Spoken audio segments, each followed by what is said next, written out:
o estudo de quarta-feira, 10 de julho. O segredo do ministério de Jesus. Vamos orar? Querido Deus, estamos na metade da semana. Te pedimos que o Teu Santo Espírito continue conosco, nos ajudando a entender as Tuas palavras ensinadas pelo apóstolo Marcos.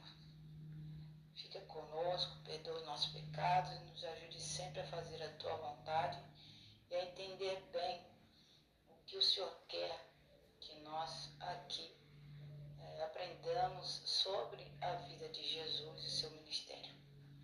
Com perdão dos nossos pecados, eu oro em nome e por amor de Jesus. Amém.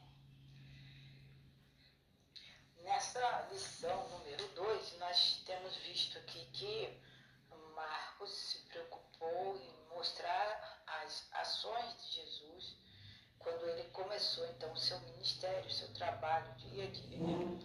O ministério de Jesus só começou a partir de quando ele foi ungido pelo Espírito Santo no dia de seu batismo. Após Jesus ser batizado é que ele realmente passou a ministrar, a ensinar.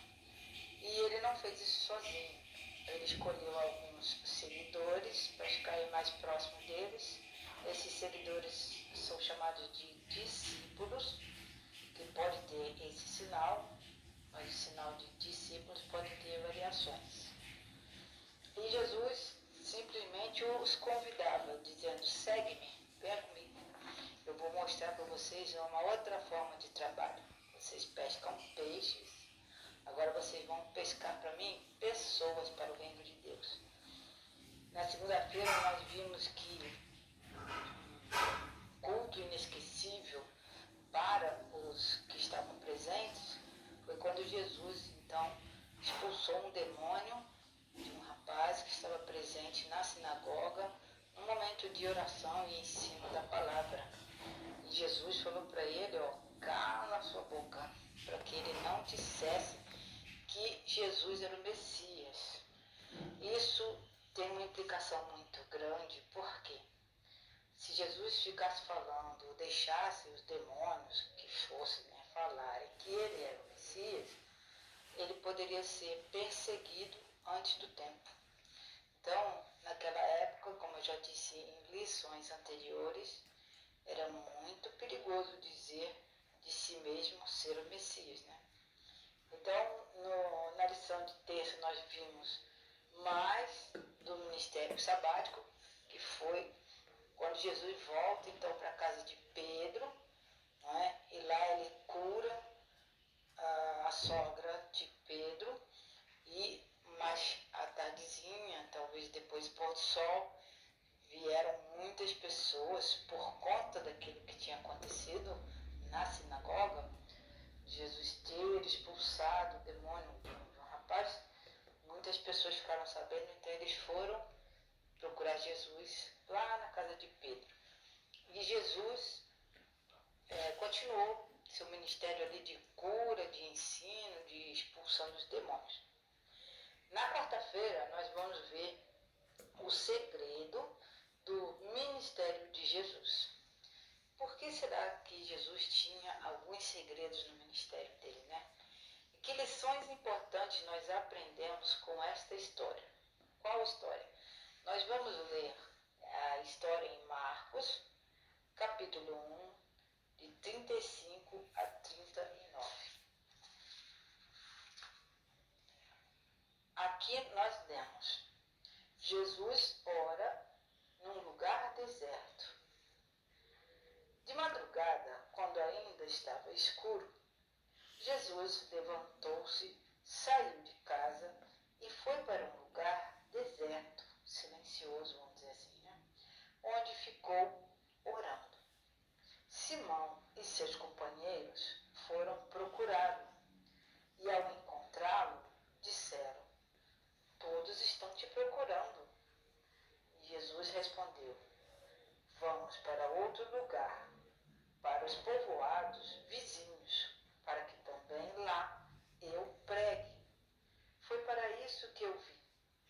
Então, ele percorreu toda a Galiléia,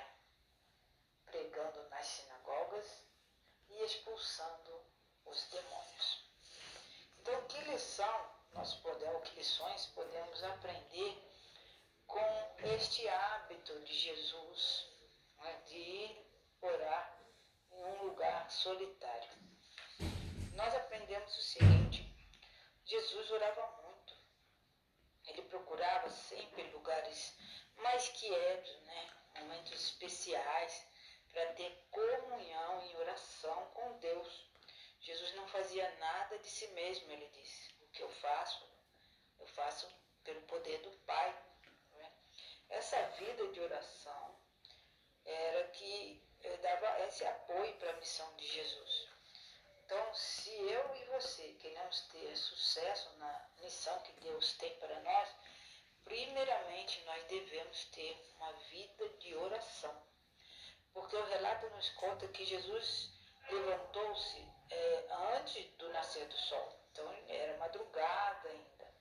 Ele foi para um lugar bem tranquilo, onde não tinha interferência das pessoas, algum problema, né, que tirasse ele do foco das suas orações.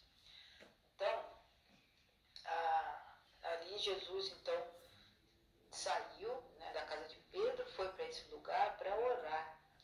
E logo depois, né, os discípulos foram lá procurando Jesus para saber o que eles iriam fazer aquele dia. Jesus então disse que, conforme diz a Bíblia, vamos para outro lugar, para povoados vizinhos, para que também lá eu pregue. Foi para isso que eu vim. Então Jesus não ficou num lugar só. As respostas das orações dele foram essas. Jesus estava orando continuamente, ele não parava de orar, ele tinha os seus momentos de oração.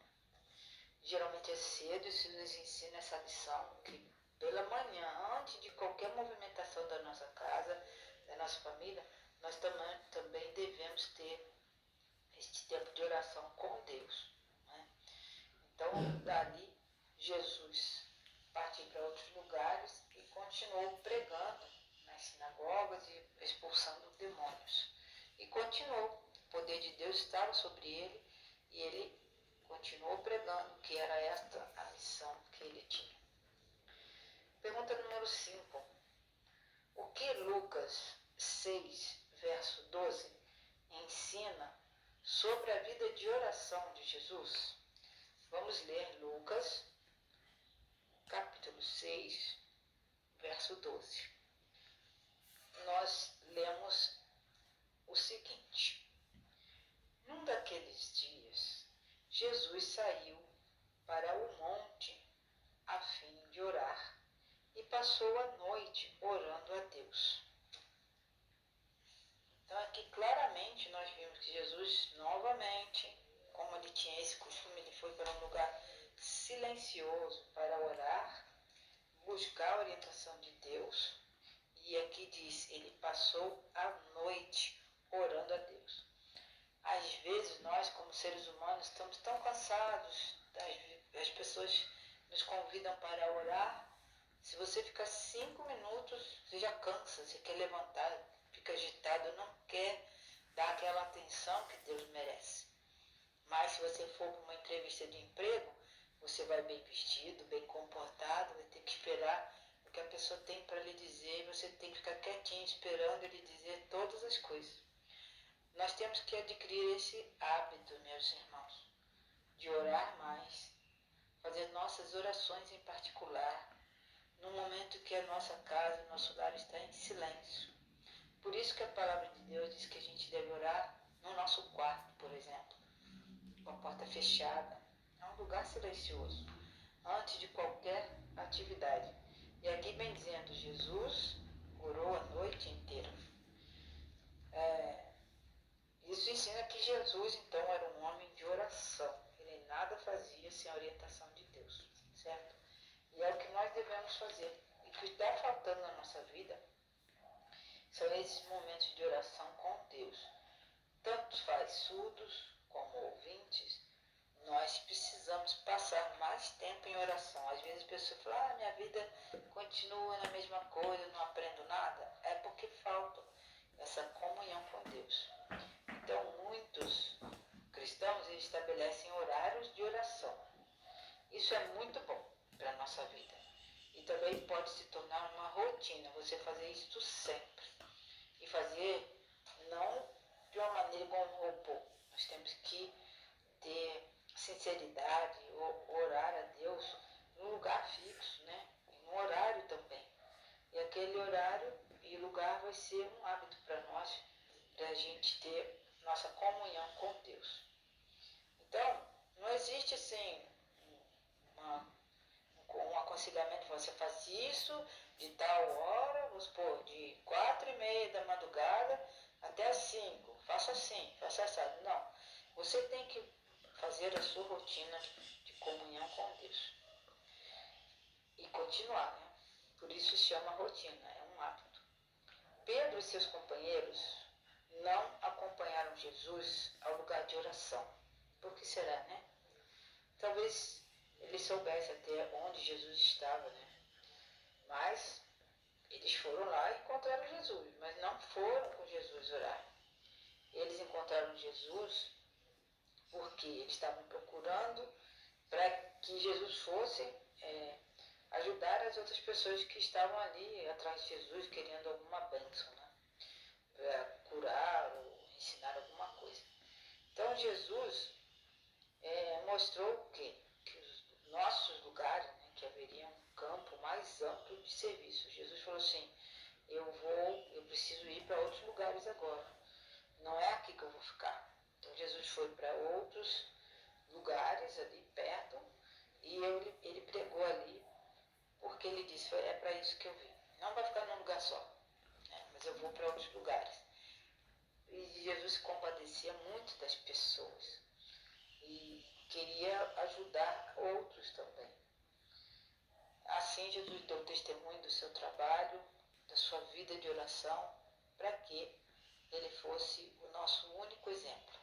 Que nós possamos ter mais momentos de oração enquanto nós trabalhamos, quando nós estamos fazendo alguma tarefa, algum favor para alguém. Não importa. Importa que nós tenhamos um horário que nós vamos nos encontrar com o nosso Deus. E o nosso dia fica abençoado, a gente faz tudo direitinho e de alguma forma Jesus preenche no nosso coração o nosso dia com muita alegria. Deus abençoe cada um de nós para que nós tenhamos mais esses momentos de oração.